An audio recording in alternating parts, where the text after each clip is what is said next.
So occasionally on the Banterbus, I get asked questions, mainly by Americans, and they say things like, "Hey Russ, how come some little sheep have blue paint on them and some little sheep have red paint?"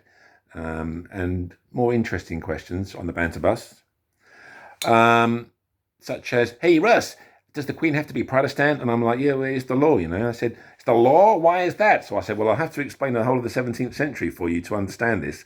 And they go, "Okay, Russ, we have time between now and the next pretzel break. So this is why." 1603, Queen Elizabeth I died. She was famously the Virgin Queen. She left no heirs. So we went up to Scotland and we said, "Hey, James the Sixth of Scotland, do you want to be James the First of England?" And he was like, "Yeah, why not? I'll come down. I'll start the Stuart dynasty." And of course, immediately there was some gnashing of teeth by the Catholics. They started a bit of a rebellion, which culminated in the Gunpowder Plot of November the 5th, something we celebrate every year with our shitty little sparklers and local authority fire displays. That was unsuccessful, so his son, Charles I, inherited in 1625. Now, Charles I, interesting character, believed in the divine right of kings. Basically, everything he said was coming direct from God. You know, totally sane guy, as you would understand. And by about the 1640s, Parliament getting more and more pissed off with Charles I because he kept asking for more and more money to fight various battles because the kingdoms of England, Scotland and Ireland were all under his control. Eventually Parliament said, "We don't want to give you any more money, Charles."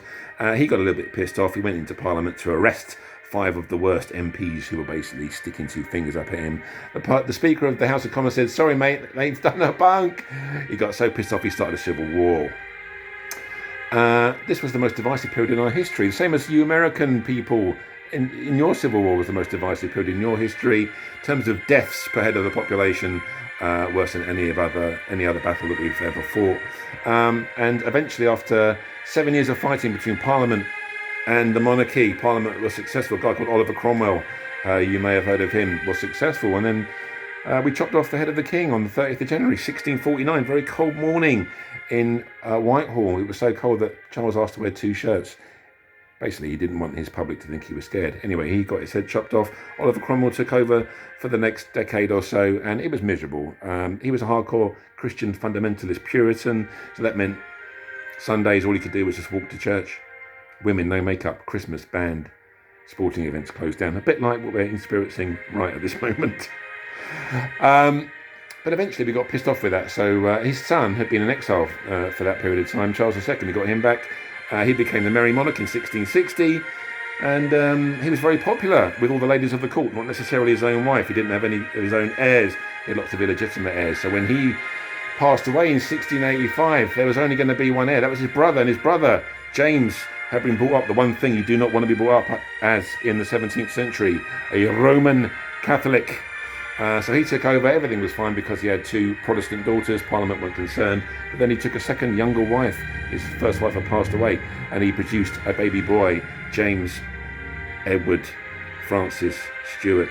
And everything changed. There's a Catholic that's going to be in line for the throne. What are we going to do? Parliament went, "Oh my God, it's a nightmare." They invited William of Orange to come over from Holland and invade. So he came into Devon, into Brixham, made his way up through the country. James got a bit scared. He said, I'll do a bunk. You take over, William." William and Mary became our first and only, so far, ever joint monarchs. And this was the Glorious Revolution. Why is it glorious? No one died. And then in 1701, William basically initiated the Act of Supremacy, which means the monarch of this country has to be of the Protestant faith. And that's still in force to this day. And then I tell them, well, the red sheep make red jumpers and the blue sheep make blue jumpers.